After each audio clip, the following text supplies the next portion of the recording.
दिल्ली की जल मंत्री आतिशी जी लगभग 5 दिनों से अनिश्चितकालीन अनशन पर थीं और उनकी एक ही मांग थी कि दिल्ली के हक का पानी, दिल्ली के अधिकार का पानी, लगभग 28 लाख लोगों के लिए इस्तेमाल होने के बराबर का पानी दिल्ली को दिया जाए। हरियाणा की सरकार से जो हमारा एग्रीमेंट है, 613 एमजीडी पानी दिल्ली को मिलना चाहिए। चुनाव का परिणाम आने के बाद पिछले 3 हफ्ते से लगातार, 3 हफ्ते से ज्यादा समय हो गया, लगातार दिल्ली का पानी 100 एमजीडी कम आ रहा था। इसको लेके उन्होंने अपना ये अनिश्चितकालीन अनशन शुरू किया था। इस बीच हरियाणा की सरकार से भी उन्होंने बातचीत किया, दिल्ली के एलजी साहब से भी बातचीत किया, देश के प्रधानमंत्री जी को भी पत्र लिखा और अनुरोध किया कि इस भीषण गर्मी में दिल्ली के लोगों का पानी मत रोकिए। जो हमारे हक का पानी है, हम हरियाणा के भाइयों का पानी नहीं मांग रहे हैं, हम दिल्ली के हक का पानी मांग रहे हैं। जो हमारे लिए निर्धारित कोटा है उतना पानी हमें दिया जाए। लेकिन उनकी बात नहीं सुनी गई, कहीं उनकी गुहार की सुनवाई नहीं हुई और दिल्ली के लोग इस भीषण गर्मी में पानी के संकट से लगातार जूझ रहे हैं। आप यकीन नहीं करेंगे, 1994 में दिल्ली के पानी का कोटा निर्धारित हुआ था। 1994 में, जब लगभग दिल्ली की आबादी 1.25 करोड़ के आसपास थी। आज 3 करोड़ से ज्यादा दिल्ली की आबादी है। इन सवालों को लेके आतिशी जी 5 दिनों से अन्न त्याग करके बैठी हुई थी, अनशन पर बैठी हुई थी। उनकी तबीयत बिगड़ रही थी। डॉक्टर उनको बार बार कह रहे थे कि आप अपना अनशन तोड़िए।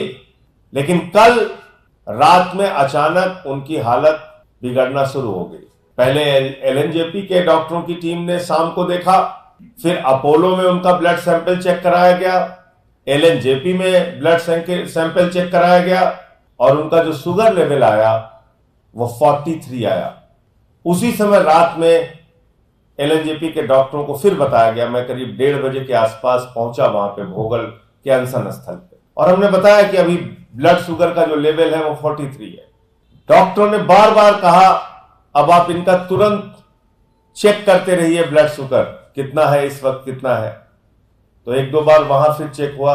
अंतिम जो ब्लड शुगर रिपोर्ट आई वो 36 आई, 36 जो ग्लूकोमीटर में चेक किया गया।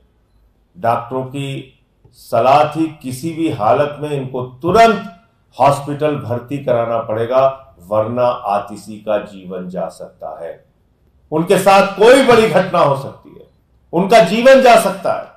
फिर हम सारे लोगों ने, पार्टी के लोगों ने आपस में बातचीत किया और रात को लगभग 3:30 पौने 4 बजे के आसपास उनको एलएनजेपी में एडमिट कराया गया और आईसीयू में उनको भर्ती किया गया। आतिशी जी अभी भी एलएनजेपी के आईसीयू में भर्ती हैं। रात में जब गई तो उनकी स्थिति ठीक नहीं थी, उनकी सारी जांच चल रही है। हम सब ईश्वर से प्रार्थना करते हैं कि जल्द ही आईसीयू से आतिशी जी निकले, उनका स्वास्थ्य ठीक हो। एलएनजेपी के अंदर आईसीयू में जो डॉक्टर हैं वो उनकी देखभाल कर रहे हैं। और आज हम लोग भारत के प्रधानमंत्री को भी चिट्ठी लिख रहे हैं, उनसे भी अनुरोध कर रहे हैं कि आप दिल्ली के हक का पानी दिलवाइए, जो हमारा अधिकार है वो पानी दिलवाइए।